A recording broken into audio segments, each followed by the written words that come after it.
오늘은 창세기 세 번째 시간입니다. 오늘은 노아의 방주 위주로 설명을 하겠습니다. 노아의 아버지 이름이 라멕이었죠. 그래서 182세 때에 노아를 낳습니다. 그러고 나서 의미심장한 말을 던집니다. 여호와께서 땅을 저주하심으로 수고롭게 일하는 우리를 이 아들이 아니하리라 하였더라, 이렇게 돼 있어요. 그러니까 여기서 이제 우리가 알 수 있는 게, 아담은 930년을 살면서 자손들에게 자신이 창조된 경의에 대해서, 자신이 또 하나님에 대해 행한 불순종에 대해서, 그리고 그로 말미암은 결과에 대해서 이야기를 했습니다. 이러한 지식이 세대에 걸쳐 전달되었음을 보여주는 한 가지 두드러진 이 신뢰를 우리는 이 라멕의 말에서 발견할 수 있습니다. 자, 이제 노아의 시대가 되었습니다. 그때 사람이 땅 위에 번성하기 시작할 때 딸들이 났어요. 근데 하나님의 아들들이 사람의 딸들의 아름다움을 보고 자기들이 좋아하는 모든 여자를 아내로 삼는지라. 여기서 하나님의 이 아들들은 단순히 셈의 자녀들 그렇게가 아니고요.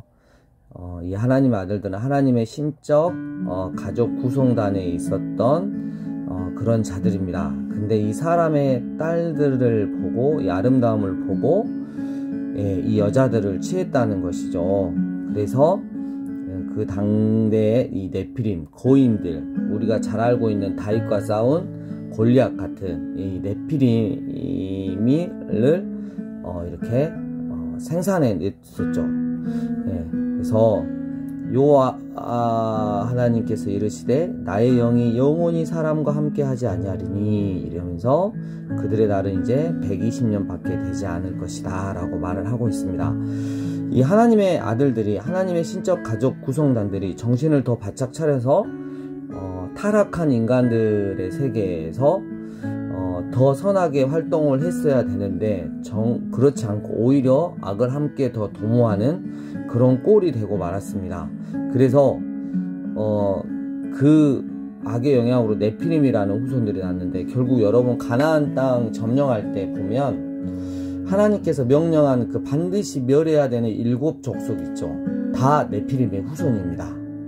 그래서 하나님께서 왜 그들을 심판하려고 하셨는지 바로 이 사건을 통해서 우리는 알 수 있습니다. 자, 그 다음에 5절, 여호와께서 사람의 죄악이 세상에 가득함과 그의 마음으로 생각하는 모든 계획이 항상 악할 뿐임을 보시고 땅 위에 사람 지으셨음을 한탄하사 마음에 근심하시고 이랬어요. 그래서 이거는 우리가 알아들을 수 있는 수준으로 수사학적으로 하나님의 마음을 이렇게 표현한 이런 말씀이라고 보면 되겠습니다. 모두 다 타락해 갈 때 노아는 여호와께 은혜를 입었더라, 이랬어요. 하나님께서 심판을 작정하고 계시는데 하나님 눈에서 은혜를 발견한 사람이 바로, 하나님 눈에서 아픔과 슬픔을 발견한 자가 바로 노아였습니다. 노아는 의인이었고 당대의 완전한 자였습니다. 죄가 아예 없는 상태가 아니라 늘 하나님과 친밀한 교제를 나누기를 원했고 하나님과 동행하기를 원했기 때문입니다. 여러분, 그의 세 아들 있죠? 셈, 함, 야벳이 나옵니다. 자, 그때 온 땅이 하나님 앞에 부패하여 포악함이 땅에 가득한지라. 하나님이 보시니 땅이 부패하였으니 이는 땅에서 모든 혈육 있는 자의 행위가 부패함이더라. 그래서 하나님이 노아에게 이르셨습니다. 내가 그들을 땀과 함께 멸하리라. 그러면서 너는 방주를 만들어라, 이렇게 말씀을 하십니다. 그래서 창을 하나 내고 상중하 3층으로 방주를 만들어라 하면서 사이즈를 알려주셨단 말이죠. 근데 길이가 137m예요. 축구장보다 더 길어요. 그리고 너비 폭이 23m입니다. 그리고 높이가 14m 정도인데 이거는 거의 5층 건물의 높이와 비슷합니다. 자, 내가 홍수를 땅에 일으켜 무릇 생명의 기운이 있는 모든 육체를 천하에서 멸절하리니 땅에 있는 것들이 다 죽으리라. 그러나 노아는 내가 언약을 세우리니 너는 내 아들들과 내 아내와 내 며느리들과 함께 그 방주에 들어가라. 이렇게 말씀하고 있습니다. 자, 여기서 우리가 하나 살펴볼 게 있어요. 이게 배 주차에 8, 8에 입구 해서 이게 배선자입니다. 배를 나타낸 한자가 있는데 이 한자가 재밌어요. 이게 8, 8이에요. 8, 8. 그리고 입은 그 당시 생명을 말했거든요. 그래서 8명의 생명이 탔다. 그래서 배선자가 이렇게 됩니다. 여러분, 성경은 결코 거짓을 말하지 않습니다. 많은 인류 문화의 역사에 여기저기 흔적으로 남아져 있습니다. 자, 계속해서 보겠습니다. 하나님께서 명령하셨습니다. 암수 한 쌍씩 방주로 끌어들여라 이랬어요. 그리고 너는 먹을 모든 양식을 내게로 가져다가 저축해라. 양식을 비축하라는 거죠. 노아가 그와 같이 하여 하나님이 자기에게 명하신 대로 다 준행하였더라 이랬습니다. 여러분 이 배를 만들 때 보시면 약 한 120년이 걸렸거든요. 산 위에다가 만든 건 아니고요. 아무튼 어느 자리를 잡아놓고 120년 동안 이 배를 만들었는데 사람들이 얼마나 비웃었겠어요. 한 번도 경험하지 못하는 비가 막 엄청나게 쏟아져 가지고 물로 심판하신다는 그런 노아의 이 메시지에 사람들이 얼마나 비웃었겠습니까? 우리 베드로 전후서 보면 나오잖아요. 사람들이 그때 먹고 마시고 장가가고 취하고 아주 그냥 자기 좋을 대로 살잖아요. 노아를 무슨 취급했을까요? 바보 멍청이 취급했겠죠. 근데 노아는 중요한 게 그들이 아니었어요. 물론 그들 위해서 아픈 마음으로 복음을 전했지만 중요한 건 하나님의 말씀이었고 하나님의 명령에 순종하는 거였습니다. 여러분, 이 시기가 예수님을 믿는 자들을 아주 비아냥거리고 말씀대로 살아가는 자를 우습게 여기고 아주 그냥 놀리는 세대가 됐습니다. 여러분, 세상 사람들의 시선이 중요하겠습니까? 아닙니다. 노아처럼 묵묵히 하나님의 뜻을 순종해가는 하나님의 사람들이 필요한 것입니다. 자, 2절 너는 모든 정결한 짐승은 암수 7쌍씩 그랬어요. 아까는 다 암수 1쌍씩이라 그랬잖아요. 근데 이유는 뒤에 나옵니다. 하나님께 예배드리기 위해서, 하나님께 제사 드리기 위해서 미리 더 채워놓은 겁니다. 그래서 더 자세히 이렇게 하나님께서 구체적으로 말씀해 주신 거죠. 5절 노아가 여호와께서 자기에게 명하신 대로 다 준행했습니다. 그리고 홍수가 땅에 있을 때 이제 노아의 나이가 이제 600세였어요. 근데 제가 지난 시간에 말씀드렸잖아요. 무두셀라가 죽던 해가 바로 노아 600세입니다. 969세이기 때문에. 그래서 우리가 보면 와, 정말 무두셀라가 죽던 해, 무두셀라 아버님 에녹이 알았잖아요. 무두셀라 이름을 알고, 그래서 하나님께 300년간 경건한 생활하면서 죽임을 당하지 않고 하늘로 올라갔잖아요. 무두셀라 187세 때 라멕을 낳았고요. 라멕 182세 때 노아를 낳습니다. 그리고 노아 600세에 홍수가 터졌잖아요. 이게 바로 무두셀라 나이하고 똑같습니다. 그래서 하나님은 미리 예고해 주셨어요. 그럼에도 불구하고 인간들은 그것을 철저하게 무시했다는 거죠. 여러분, 마지막 때 우리 주님이 반드시 오신다 그랬어요.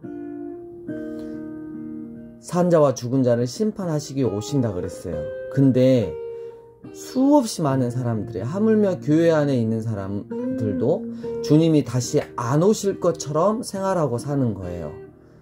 세상에 그 죄들에 빠져가지고 그것들을 결단하지 못하고 그렇게 살아가는 모습들을 우리는 볼 수 있습니다. 자, 모두가 방주에 들어갔습니다. 7일 후에 홍수가 땅에 덮였습니다. 노아 600세 된 해 둘째 달 그달 11일의 날 2월 17일이 되겠습니다. 자, 큰 기품의 샘들, 밑에서 지하수가 터졌다는 거죠. 그리고 하늘의 창문이 열려서 하늘에서 비를 쏟아냈죠. 우리 큰 물띠가 있었다 그랬잖아요. 40주야를 비가 땅에 쏟아졌습니다. 자, 보면 17절 물이 많아서 방주가 땅에 떠오를 정도로, 그리고 물이 땅에 더욱 넘침에 천하의 높은 산이 다 잠겼습니다. 물이 불어서 15규빗 6.84m나 오르니 천하의 산들이 다 잠겼습니다. 그리고 모두 다 죽었습니다. 여러분, 노아의 방주에서 창문에서 만약에 이런 걸 보았다면 정말 자기가 구원받은 거에 대해서 감사하겠죠. 혹은 여러분, 이 물을 피해 가지고 산 꼭대기로 올라간 동물들도 있고 사람들도 있을 거 아니에요. 근데 그렇게 못 올라와서 이미 물에 잠겨서 시체가 돼서 물에 둥둥 떠다니는 그들을 보았을 때, 여러분, 그때 회개한들, 그때 후회한들 무슨 의미가 있겠습니까? 여러분, 계속해서 말씀하시는 하나님 앞에 우리가 오늘이라도 주님 오시겠다 하는 마음으로 경건한 삶을 살았으면 좋겠습니다. 자, 오직 노아와 그와 함께 방주에 있던 자들만 남았더라. 물이 150일을 땅에 넘쳤더라. 이랬습니다. 자, 하나님께서 모든 것들을 기억하시고 하나님이 바람을 땅에 불게 하심에 물이 줄어들었어요. 그래서 제가 이제 보았을 때 이렇게 정리했습니다. 남극과 북극으로 물을 많이 보내셔가지고 빙하로 만들어 놓으셨잖아요. 이 양이 어마무지하죠. 그리고 기품의 샘과 하늘의 창문이 닫히고 이랬어요. 이제 하늘에서 비가 그침에 물이 땅에서 물러가고 점점 물러가서 150일 후에 줄어들고 이랬어요. 자, 또 하나는 방금 보시니까 증발을 해가서 이제 물이 증발해서 대기권으로 구름으로 머무를 수 있고 화산 폭발이 있었단 말이에요. 그래서 우리가 가장 높은 에베레스트 산이 화산 폭발할 때 쭉 올라오고 또 바다 쪽에서는 또 폭발해서 쭉 이렇게 내려가는 10,000m도 넘는 그런 그 깊이를 이렇게 생성을 했었죠. 그래서 그걸 해구라 그러죠. 그러면 실내로 에베레스트 산에 보면 산 꼭대기에 조개 껍질, 조개 화석, 조개 껍질은 조개 화석, 그리고 물고기, 다른 걸 먹고 있는 물고기가 그대로 화석으로 되어 있습니다. 에베레스트 8,000m가 넘는 에베레스트 산을 물고기가 올라갔겠습니까? 바로 증거가 될 수 있겠죠. 자, 7째 달 곧 그달 11일의 날에 방주가 아라랏산에 머물렀다. 그래서 아라랏산은 5,137m입니다. 그래서 점점점 줄어들었고요.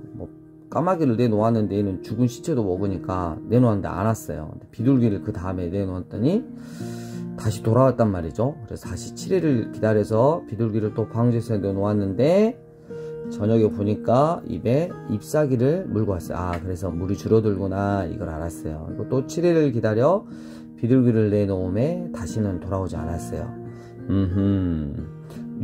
601년 첫째 달 그달 초하루 날에 1월 1일입니다. 땅 위에서 물이 거쳤다. 그래서 방주 뚜껑을 제치고 본즉 지면에서 물이 거쳤다. 그날이 둘째 달 21의 날 땅이 말랐다 그랬어요. 그래서 이게 이제 1년 전에 600년 2월 17일이었는데 이제는 2월 27일이에요. 그래서 딱 1년 10일이 걸렸습니다. 여러분, 날짜가 굉장히 정확하게 기록되어 있습니다. 왜요? 사실이기 때문에, 역사적인 팩트이기 때문에 정확하게 기록되어 있습니다. 오고 오는 모든 세대가 정확하게 하나님이 행하신 일들을 아라고 기록해 놓았습니다. 이제 다 나왔겠죠? 20절 노아가 여호와께 제단을 쌓고 모든 정결한 짐승과 모든 정결한 새 중에서 제물을 취하여 번제로, 그러니까 아까 왜 7쌍이었는지 아시겠죠? 자, 하나님께서 말씀하십니다. 내가 전에 행한 것 같이 모든 생물을 다시 멸하지 아니하리니 땅에 있을 동안에는 심음과 거둠과 추위와 더위와 여름과 겨울과 낮과 밤이 쉬지 아니하리라. 땅에 있을 동안에, 여러분 우리가 이제 겨울이 지나고 봄이 오잖아요. 예, 추위 있었잖아요. 이제 봄 지나고 여름 되면 더위 있잖아요. 예, 그리고 낮과 밤이 쉬지 않고 있어요. 그리고 심으면 가을에 또 거둠이 있습니다. 여러분 이게 계속되는, 반복되는 게 우연이 아니라 하나님의 은혜라는 거, 약속의 증거라는 것이죠. 다시는 물로 멸하지 않으시겠다는 그 증거입니다. 여러분, 그래서 우리가 이런 것들이 계속해서 사이클로 돌아갈 때 하나님께 늘 감사해야 하는 것입니다. 특이한 건 3절, 모든 살아있는 동물은 너희에게 먹을 것이 될지라. 그래서 이때 처음으로 이제 약육강식 이렇게 해서 동물을 먹기 시작했다, 이렇게 말씀하시는 분들도 있습니다. 일단 채소같이 내가 이것을 다 너에게 주노라 이랬어요. 우리가 노아의 그 홍수를 통해서, 홍수 심판을 통해서 땅의 모든 짐승과 막 이렇게 다 죽었잖아요. 죄는 인간들이 저질렀는데 왜 다른 피조물들도 그렇게 고통을 당할까? 여러분, 우리가 대표격이기 때문입니다. 그래서 정말 우리가 자연을 사랑하고 하나님을 경외하고 자연들을 많이 사랑하고 생물들도 사랑해야 되는 것입니다. 우리 때문에 고통당했다는 거 기억하셔야 됩니다. 네. 자, 11절, 내가 너희와 언약을 세우리니 다시는 모든 생물을 홍수로 멸하지 아니하리라. 땅을 멸할 홍수가 다시 있지 아니하리라. 분명히 하나님은 말씀하셨어요. 네. 그래서 마지막 때는 이제 베드로후서 3장 6절에서 7절 보면 뭐냐? 불입니다. 불로 심판하시겠다고 말씀하고 계십니다. 그리고 언약의 증거를 세우시는 바로 무지개입니다. 다시는 물로 심판하지 않겠다. 내가 구름으로 땅을 덮을 때 무지개가 구름 속에 나타나면 하나님께서 그때 우리 정말 하나님 말씀 만들어서 악해져서 온 인류를 심판하셨는데 다시는 물로 또 심판하지 않으시겠다는 하나님의 언약의 약속이구나 라는 것을 알 수 있습니다. 무지개가 구름 사이에 있으리니 내가 보고 나 하나님과 모든 육체를 가진 땅의 모든 생물 사이에 영원한 언약을 기억하리라 이랬습니다. 자, 이제 방주에서 나온 노아의 아들들 셈, 함, 야벳이 있는데 이 함의 아들이 나옵니다. 가나안. 네, 굉장히 둘이 좀 악을 도모했지 않나 이렇게 싶습니다. 추측만 할 뿐입니다. 노아가 농사를 시작했습니다. 포도나무를 심고 나서 발효된 포도주를 마시고 취했습니다. 여기서 첫 번째 큰 잘못이 나옵니다. 노아가 하나님 앞에, 하나님과 동행하고 하나님 앞에 의인이었지만 지금 이 순간에는 의인이 아니라 악인이 됐습니다. 그래서 고린도전서 10장 12절 보면 선줄로 생각하는 자는 넘어질까 조심하라 그랬는데 여지없이 술에 취해서 넘어지고 말았습니다. 노아의 잘못이죠. 그리고 두 번째, 가나안의 아버지 함이 그의 아버지의 하체를 보고, 이래서 이 보고는 그냥 오메 우리 아버지 무엇이나냐가 아니고 거의 성적으로 만족스럽게 응시를 했다는 거죠. 이게 이제 두 번째 크게 잘못된 겁니다. 왜냐하면 하나님께서 왜 온 땅을 심판하셨어요? 왜 온 인류를 심판하셨어요? 그 안에 바로 이런 폭력적이고 이런 악한 성적인 악한 부분들이 있었기 때문에 심판했는데 그것을 끊지 못하고 여전히 이 함이 노아의 둘째 아들 함과 그리고 이 가나안이 계속 나옵니다. 함의 아들 가나안이 함께 이런 걸 즐기지 않았나 싶습니다. 셈과 야벳은 옷을 가져다가 이제 뒷걸음질 쳐서 덮어줬죠. 술이 깨어서 이제 알았어요. 근데 이렇게 말합니다. 가나안은 세상에 함만 해도 되는데 가나안까지. 그래서 이 가나안이 분명히 함께 무슨 죄를 저지른 것 같아요. 아버지와 함께, 함과 함께. 그래서 저주를 받아 그 형제의 종들의 종이 되기를 원하노라 이랬어요. 노아의 두 번째 큰 잘못입니다. 후손에게 감히 자기가 잘못하고 술 취해놓고 그걸 보고 이제 이렇게 성적으로 좀 이렇게 수치를 당했다고 해서 저주를 내리는 굉장히 잘못한 일이 되겠습니다. 여러분 절대 이러면 안 됩니다. 늘 여러분 하나님 앞에 초심을 잃지 않고 하나님의 말씀에 순종하며 살아가는 것들, 그리고 우리 기억해야 돼요. 하나님이 왜 인류를 심판하셨는지, 폭력적인 거, 성적인 거, 그리고 하지 말아야 할 것들 있잖아요. 근데 이것들 전혀 그렇지 않게 세상 사람들처럼 똑같이 그것들을 행하고 살아간다, 이러면 문제가 있는 거잖아요. 여러분, 우리가 예수님 닮아가면서 변화되어야 합니다. 날마다 1%라도, 아니 0.0001%라도 말씀 앞에 변화돼 가야 돼요. 말씀은 듣는데 하면 하는데 삶이 하나도 변하지 않잖아요. 그러면 바리새인과 같은 괴물이 나오는 겁니다. 하나님 나라에 멀어지는 그런 자들이 되고 마는 것입니다. 자, 이제 10장으로 넘어가면 노아 아들들의 족보가 나옵니다. 야벳, 셋째죠. 주로 바닷가에서 살았죠. 여기는 유럽. 그리고 지금 또 보면 그 바벨탑 사건으로 보면 러시아 이쪽도 백인이잖아요. 그렇게 돼 있고요. 자, 5절 이들로부터 여러 나라 백성으로 나뉘어져 각기 언어와 종족과 나라대로 바닷가의 땅에 머물렀더라 이랬어요. 이때 언어가 나뉘어졌네. 그럼 뭐지? 바벨 사건은 뭐죠? 바벨 사건은 확대해가지고 그냥 설명한 거예요. 설명상. 이때 이미 뭔 문제가 있었구나 라는 걸 알 수 있습니다. 그리고 흑인 계통이죠.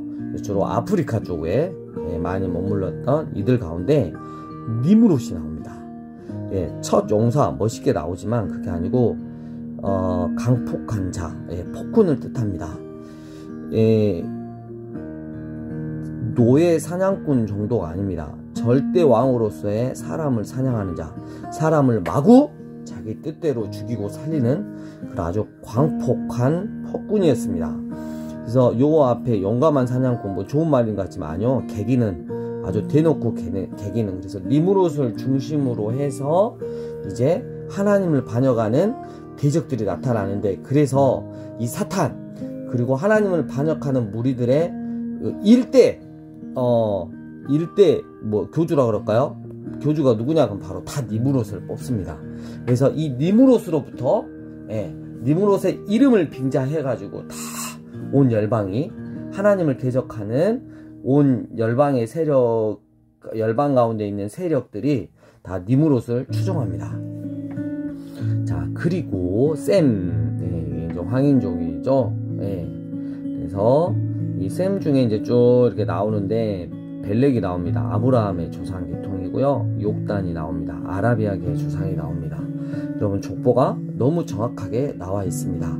자, 11장에 자, 확대한다 그랬죠. 온 땅의 언어가 하나고 말이 하나였어요. 그래서 이들이 서로 말하되 성읍과 탑을 건설하여 그 탑 꼭대기를 하늘에 닿게 하여 우리 이름을 내고, 하나님 이름을 낸 게 아니라 온 지면에 흩어짐을 면하자 이랬어요. 그러니까 똘똘 뭉쳐. 하나님이 다시는 물로 심판 안 하신다 그랬는데, 이제는 하나님이 언제 물로 심판할지 모르니까 우리가 하늘에 닿게끔 탑을 쌓아보자 이거예요.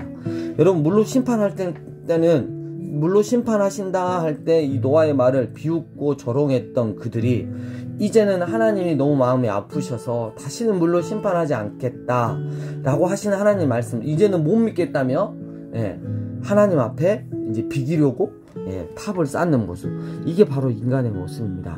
그래서 하나님께서 우리가 내려가서 거기서 그들의 언어를 혼잡하게 하여 그들이 서로 알아듣지 못하게 하자 하시고, 여호와께서 거기서 그들을 온 지면에 흩으셨으므로 그들이 그 도시 건설하기를 그쳤더라. 그래서 나눔 이런 뜻이 바벨입니다. 이때 인간들이 죄를 안 지었으면 언어가 하나여서 우리가 참 언어 공부 안 해도 되는데 참 마음이 아픕니다. 네, 그 다음에 이제 셈의 족보가 나오는데 믿음의 조상 아브라함의 기부를 밝히기 위해서 셈의 족보가 쭉 나옵니다. 셈, 아르바삭을 낳고 셀라, 에벨, 그리고 벨렉, 루후, 수룩, 나홀, 그 다음에 데라는 아브라함의 아버지입니다. 그래서 하나님은 믿음으로 말미암는 구원의 역사를 이제 시작했어요.